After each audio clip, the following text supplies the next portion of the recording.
Hello Facebook. Ici Sophie Chag en live. Oh là là, on est le 7 août. Il reste plus que 8 jours de live. Bon, alors, je vous laisse quelques minutes pour arriver, puis dites-moi quand vous êtes là. Aujourd'hui, le vendredi, c'est ma journée de mastermind et d'hypermind avec mes clientes. Puis, on a vraiment des discussions importantes. Et aujourd'hui, on a eu une discussion. En tout cas, on a une des discussions qu'on a eues, parce qu'on ne peut pas dire que c'est la seule qu'on ait eue, mais une des discussions qu'on a eues aujourd'hui. Et dites-moi quand vous êtes là. Salut Catherine! Ok, une des discussions qu'on a eues aujourd'hui, c'est à propos de quelque chose qui bloque souvent plein de gens dans le business. Et moi, c'est un des moments qui a été un des moments clés de mon évolution. Salut Priscilla. Quand, en fait, en 2020, quand vraiment... Salut ma belle Claire. En 2020... Ah, Steph! Quand vraiment j'ai décidé d'y aller franco avec mon business, puis d'arrêter de me raconter des histoires et d'arrêter de prendre le temps de rien faire, de ne pas avancer. Salut Sandrine, salut Isabelle, salut Christine, salut Lucie. Il y a quelque chose que j'ai lâché, puis j'ai envie de vous le partager ce soir. Salut Cécile. Parce que ça a été clairement un des déclics essentiels de l'évolution de mon business. La première chose, ça a été une discussion avec Bruno. Oui, c'est mes amis qui me l'ont offert, Kathleen. C'est un de mes meilleurs amis, un couple de mes meilleurs amis qui me l'ont offert. Je l'adore. Il est plein de signification pour moi. Et donc, la première chose que j'ai faite, c'est que j'ai parlé franchement avec Bruno. Parce qu'en 2019, j'avais investi beaucoup d'argent. Puis, à l'intérieur de moi, il y avait quand même une vraie peur. Une vraie peur d'avoir mis en difficulté ma famille avec tous ces investissements. Puis, j'avais pas vraiment le retour sur investissement immédiat en 2019, que j'attendais en tout cas. J'avais pas vraiment non plus le... Bah, qu'est-ce que tu fais là? J'avais pas non plus J'avais très peur en fait. J'avais peur par rapport à Bruno. J'avais peur parce que j'avais peur d'avoir fait des mauvais investissements, puis de m'être emballée dans mes investissements. Puis avec Bruno, on a eu une très grande discussion où je lui ai vraiment fait part de mes peurs, puis où je lui ai expliqué que je me sentais vraiment mal avec tous ces investissements que j'avais faits, puis j'avais peur d'avoir mis notre famille en danger, puis j'avais peur que ça fonctionne pas, puis j'avais peur que de jamais y arriver. Puis la réaction de Bruno a été extraordinaire, puis il m'a dit, tu sais Sophie, quoi qu'il arrive, on va toujours s'en sortir. On s'en est toujours sorti. Alors vas-y, tente, va jusqu'au bout de ton projet, puis si ça marchait pas, il y aura toujours une solution. Et une de mes grandes peurs à ce moment-là, une de mes plus grandes peurs à ce moment-là, c'était d'être obligée de retourner salariée. Donc début 2020, j'avais vendu mon entreprise de courtage, puis si ça marchait pas le coaching, si j'arrivais pas à en vivre, ce qui se passait, c'est que je savais qu'il allait falloir que je reparte travailler pour quelqu'un, puis ça, c'était vraiment quelque chose qui m'angoissait profondément, puis que j'avais pas du tout envie. Et le jour où j'ai décidé de lâcher ça et de dire, ok, c'est pas ce que je veux, puis je vais tout faire pour que jamais ça arrive. Mais par contre, si jamais ça doit arriver, j'ai plus peur de ça. Et c'est sûr que c'est vraiment pas ce que je désire, c'est sûr que c'est la dernière chose que je veux. Mais par contre, si je dois le faire, je sais que je suis capable de le faire, que ça sera juste temporaire, le temps que mon business fonctionne, parce que je sais que si je continue à faire ce que je fais, puis à grandir, puis à évoluer, c'est sûr que ça va finir par marcher.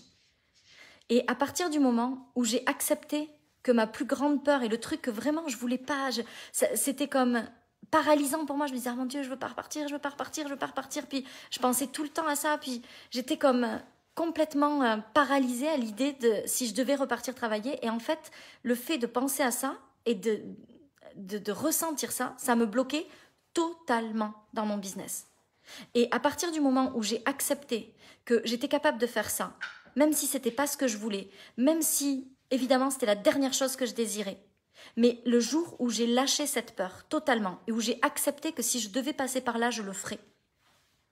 Je ne sais pas si vous percevez cette toute petite énergie Pas où on dit, ok, ben tant pis, je vais repartir travailler. Non, je veux pas le faire.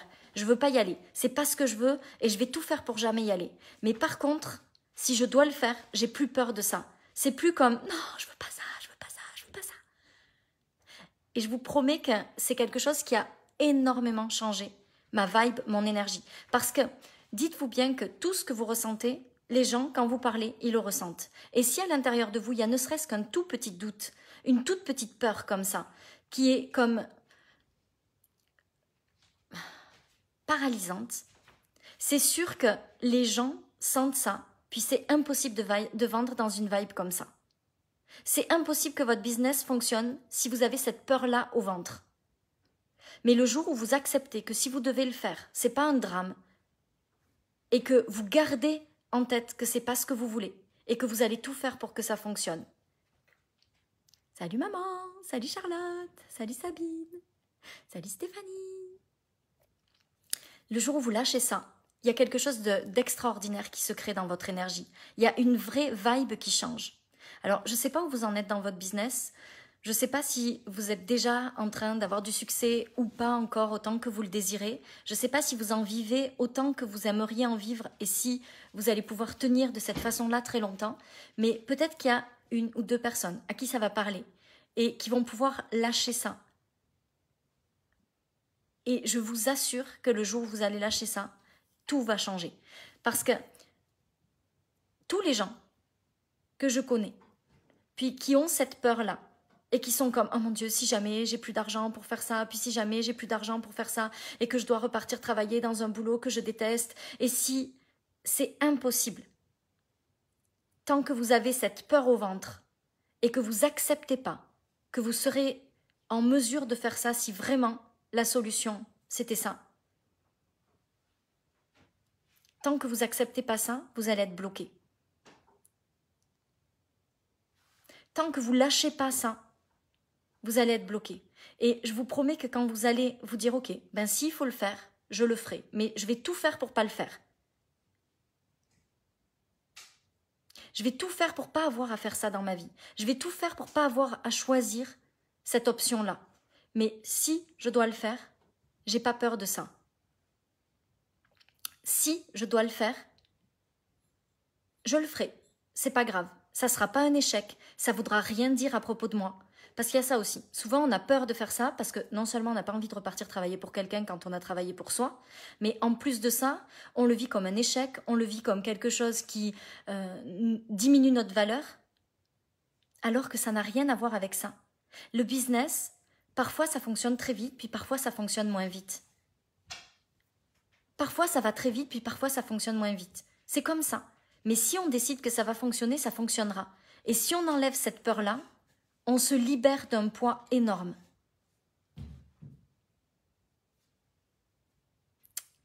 Voilà ce que je voulais partager avec vous ce soir, parce que je le vois souvent dans les messages que je reçois, dans les gens qui m'écrivent. Sophie, j'ai tellement peur. J'ai tellement peur que ça ne fonctionne pas. J'ai tellement peur d'être obligée de partir travailler. Mais c'est pas grave. Évidemment, c'est pas ce qu'on veut. Évidemment, c'est pas ça qu'on désire. Évidemment, on va tout faire pour pas que ça arrive. Mais si ça arrive et que vous êtes obligé de le faire, vous serez en sécurité, tout va bien. C'est pas grave. Ça durera pas. Mais vous allez... C'est comme le jour où j'ai compris que même si c'était difficile financièrement, même si, tu sais, d'aller voir le pire, d'aller regarder, ok, ben c'est quoi le pire des choses? La pire des choses, c'est quoi? Imaginez, ça fonctionne pas, puis vous vous retrouvez dans une situation financière compliquée, ben vous allez survivre à ça. Et le jour où on n'a plus peur de ça et où on accepte qu'on va survivre à ça, et que ça voudra rien dire à propos de nous, on comprend qu'on peut lâcher cette peur-là et y aller vraiment. Donc voilà mon partage pour vous ce soir. J'espère qu'il vous sera utile. Je vous souhaite une belle soirée. Non, je voulais vous dire quelque chose aussi. C'est que le 16 août, on démarre High Speed Woman. Puis, High Speed Woman, c'est un titre qui peut faire peur. Tu sais, aller vite. Ah mon Dieu, mais moi je ne sais pas aller vite. Ce que je veux vous dire, c'est que être une high speed woman, ça signifie pas aller vite comme les autres. Ça signifie trouver sa vitesse à soi. Ça signifie trouver son allure qui est bonne pour nous. Et être une high speed woman, quand on a des enfants, quand on a une famille, quand on a une vie sociale, parfois, ça peut sembler difficile d'aller vite au milieu de tout ça. Moi, ce que j'ai adoré construire, c'est une vie où on continue à avoir exactement la même vie. Là, hier soir, on avait du monde jusqu'à 1h du matin. Ce soir, on repart chez des amis. Pour moi, la vie sociale, la vie avec mes 3 enfants, avec mon mari, c'est quelque chose qui compte pour moi. Mais parfois, quand on a tout ça, puis je le vois souvent avec les mamans ou ceux qui ont, comme les beaux-parents ou les parents qui sont un peu présents, des fois, on a du mal à trouver de l'espace au milieu de tout ça pour notre évolution. Puis, pour moi, c'est ça, être une high speed woman. C'est créer de l'espace pour aller vite, sans avoir à s'isoler, sans avoir à ne plus aimer être avec ses enfants, sans avoir à devoir se mettre en retrait d'une vie sociale pour pouvoir créer de l'espace pour évoluer. Parce que c'est souvent quelque chose qu'on ressent comme... C'est une réflexion que me font souvent les gens. Comment tu fais avec tes 3 enfants pour trouver du temps pour évoluer?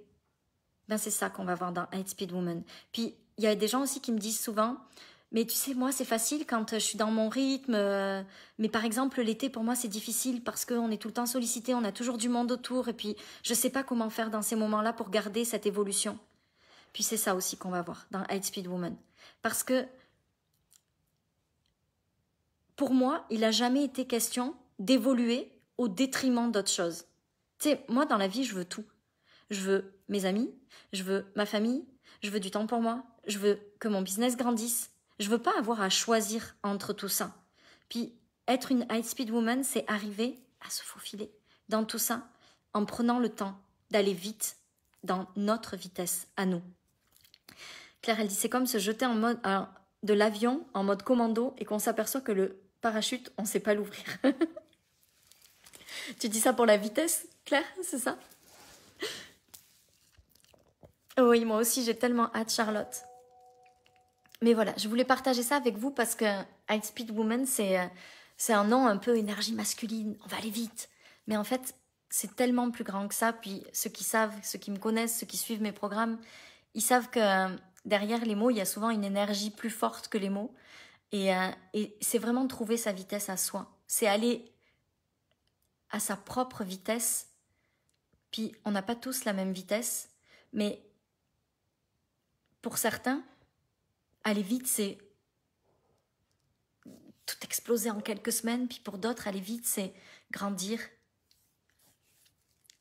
à sa façon, à son rythme, dans ce qui est comme le bon rythme pour nous. Ah oui, la vitesse. Ben, c'est sûr, Claire, que si tu te laisses déborder par la vitesse, si tu te laisses comme embarquer par la vitesse, tu peux vraiment avoir l'impression de sauter du parachute puis de ne pas savoir ouvrir ton parachute, de sauter de l'avion puis de ne pas savoir ouvrir ton parachute. Ça, c'est sûr. C'est pour ça que c'est vraiment important de comprendre que la vitesse, c'est chacun son rythme et de comprendre que aller vite, c'est pas aller vite comme tout le monde. C'est aller vite pour avoir le temps d'ouvrir le parachute puis vraiment savoir se diriger dans tout ça. Est-ce que tu crois que tout le monde est capable de ça? Alors, oui, je crois que tout le monde est capable de ça. Mais est-ce que tout le monde le fera? Non. C'est sûr que non. C'est sûr que non parce que cette évolution... Je saute quand même en mode commando. Mais t'ouvres toujours ton parachute, je suis sûre.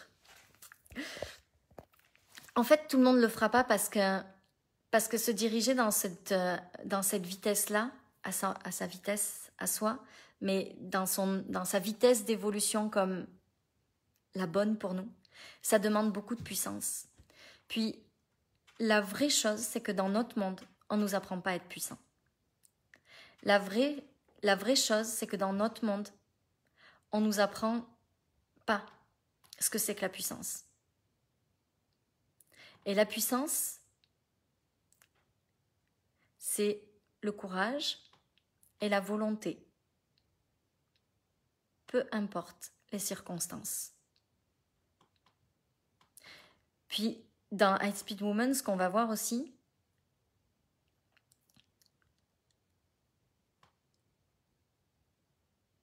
je lis un message de Claire qui me fait rire, juste avant de sauter. Ah, génial Claire. Je sais plus ce que je voulais dire qu'on va voir dans High Speed Woman. Bref, c'est pas grave. Vous verrez si vous y êtes. Donc voilà, c'était mon partage de ce soir. Et je m'en vais manger chez mes amis. Donc je vous laisse et je vous souhaite une merveilleuse soirée. Je vous embrasse. Bye.